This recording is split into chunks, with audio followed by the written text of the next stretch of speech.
Our tale begins today with a woman named Mary Welch. Mary was transported to Australia for her crimes. What were these crimes, I hear you ask? Hold on to your seats. The crimes for which she was transported were those relating to piracy. You have probably heard of famous female pirates such as Anne Bonny or Mary Read. However, Mary Welch is less known, probably as she may not have been a pirate herself, but only by association. Mary was the mistress of a pirate captain by the name of Bennet Graham, a former naval officer who turned pirate in 1818. Graham was known by the nickname the Bloody Sword. And now, of course, you're probably wondering how he got that nickname. Well, don't worry, I'm going to tell you. Bored of his survey work of the Pacific coast of South America for the Royal Navy, Graham decided he needed more excitement in his life, so naturally he chose piracy. He gave his crew the choice between joining him or being put ashore, and those that chose the latter were taken to the Cocos Islands, where, true to his word, he put them ashore. However, upon doing so, he then promptly had them all slaughtered, and hence his new sobriquet, the Bloody Sword. The skeletons of those men slaughtered on the beaches of the Cocos Islands still turn up from time to time. Scary stuff. Graham found piracy and robbing Spanish treasure ships a very lucrative business. He's estimated to have captured treasure measured in tons. What did he do with it all? Well, like a good pirate, of course, he buried it on a remote island. A treasure island, if you will. Hello and welcome to another episode of Beyond the Book, brought to you by me, Mark, from Book Time with Elvis. By now, you'll probably have guessed that the book we're looking at today is, of course, Robert Louis Stevenson's fantastic tale of swashbuckling adventure, that of Treasure Island. What a wonderful book. Me and this book have a long history. I've talked about it many times on this channel. I've loved this book since I was a small child, probably introduced to it from the age of 3 or 4 by very dear family friends. The man of the family, he used to tell me the story of it. He used to read it to me. We used to watch the old 1950 Disney film together every time I went to visit them, and he never seemed to get sick of it. And he was very good at doing the pirate voices too. So this is a very special book for me, definitely. So want to say, of course, that this is the first book we are doing for August of Adventures, which I am doing with Sean D. Stanfast and Mark Richardson. And if you'd like to join us, the reading of this will take place in the first week of August, and it's going to be great. So before we look beyond the book, let us return to Bennet Graham, aka the Bloody Sword, and what became of him. Well, you'll be happy to hear that he got his just deserts, as he was apprehended, captured, and hanged, along with much of his crew, with the exception of Mary Welch, who we have already heard was transported to Australia for her association to the Bloody Sword.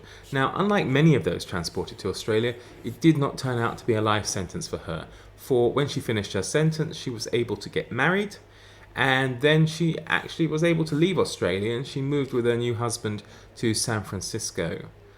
Now, of course, she knew what the Bloody Sword, what Graham had buried in the Cocos Islands, not just the bodies of the slaughtered men, but also a lot of treasure.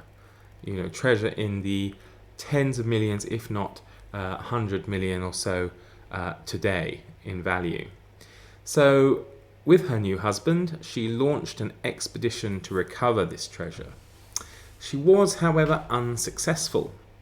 And she wasn't alone in trying. Others came close to finding it. One man even claimed to have located it in a cave that was marked with a dead body, a skeleton, if you like. And unfortunately, he was unable to find it again when he went back to retrieve it. So, as far as we know, it and other treasure is still buried and hidden on the Cocos Islands. But before you get any ideas about setting off to find it, the island is administered by Costa Rica. It is also a World Heritage Site, and no one at all, other than the rangers who patrol it and look after it, are allowed to live there, and you cannot even visit without their permission. So it looks like any kind of booktube collaborative expedition is out of the window for now, at least. So we're not going anywhere to look for that. It's hard to pinpoint one specific story as being the inspiration for Treasure Island. Certainly, of course, the Cocos Islands do come close to that. And other events of piracy did heavily inspire Stevenson's work. One being the killing of George Glass. Now, George Glass, if you don't know, was a Scottish merchant, adventurer, who spent a lot of time in West Africa, and he amassed a large amount of money, which he was going to take back to England. He was captured by the Spanish. He had his wife and daughter with him. He was captured by the Spanish. Eventually he was released, and then he was able to be reunited with his money, and he was going to take it back home. And he was on board a ship called the Earl of Sandwich. And this all happened in 1765. And while he was on the ship, a lot of the crew decided that with so much money on board, it was such a big temptation. So they decided to murder George Glass, which they did. Now, apparently George Glass was a very big man, and he was able to hold his own for a while. But of course, against superior numbers, they were able to cut him down.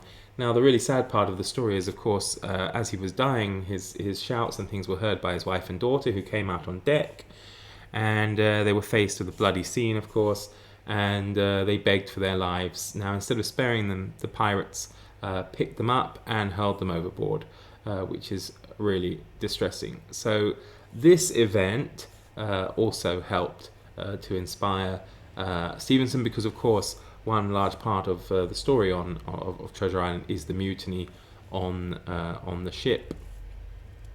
There were also other things that inspired him, such as the activities of the pirates of La Graciosa in the Canary Islands, who were known to be feared pirates as well. We do know that in 1881, Stevenson was inspired to write this story while he was stuck on a remote Scottish island on holiday with his stepson, and it was raining and there was nothing much else to do, so they decided to draw some imaginary maps of imaginary places, including islands. And you see where that's going now, don't you? Where are we? By August of that year, so that's 1881, he had started work on a piece called The Sea Cook. The Sea Cook, of course, being a precursor to Treasure Island, because, as you may know, if you have either read the story or seen the film, the primary pirate character, Long John Silver, is, of course, a cook. Well, at least he is for the crew of the Hispaniola, which is the ship that takes the adventurers to look for the treasure. And Stevenson also talked about the writing of this work in a letter to a friend. He said, "If this don't fetch the kids, why, they have gone rotten since my day. Will you be surprised to learn that it is about buccaneers, that it begins in the Admiral Benbow public house on the Devon coast, a real place, by the way, I'll have you know, that it's all about a map and a treasure and a mutiny and a derelict ship. It's quite silly and horrid fun, and what I want is the best book about buccaneers that can be had." And that's what Stevenson says about the work, and I have to say he nailed it, at least in my opinion. And I'm sure those of you who haven't read it, who are joining us for August of Adventures to read it for the first time, I'm sure you're going to love it. You know, I really hope you do. It is a fantastic work. So, chapters from the book actually started appearing in serialization in a magazine known as Young Folks. It ran for 17 weekly installments from October the 1st, 1881 to the 28th of January 1882. It was later published in book form under the title Treasure Island, and it was mixed. The reviews to it, or the reception, was rather mixed, owing to the violence in it. It was deemed to be quite violent for the time. Bear in mind, this is not long after Britain abolishes things like public execution, so it's kind of weird that it was seen as being a bit violent. However, it didn't take very long for this book to entrench itself as a firm favourite among boys and others, and even the Prime Minister, William Gladstone, declared himself a big fan of the book. Sadly, the original manuscript for Treasure Island is lost, but the book has never been out of print and remains a popular novel today with countless adaptations for screen, radio, TV, books, comics, etc. There have been series where they've taken on the world making that Stevenson did, for example, Black Sails.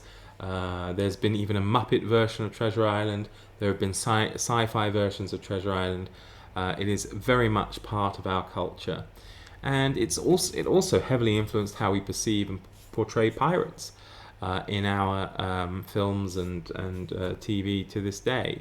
Though I do think a lot of the credit must also go to the actor who I think best portrayed the sea cook Long John Silver, and that of course is Robert Newton from the 1951 Disney film Treasure Island. He gave us a performance that I think has since become the prototype for any pirate portrayal, and I cannot imagine even to this day anyone being Long John Silver that isn't Robert Newton. So there we have it. I hope you enjoyed this episode of Beyond the Book, and I really hope you will join Sean D. Standfast, Mark Richardson and myself in reading, in reading Treasure Island during the first week of August. It's going to be tons of fun. So step aboard, shipmates, and let's head off to lands of adventure and treasure. Do take care, everyone. Until next time, bye-bye.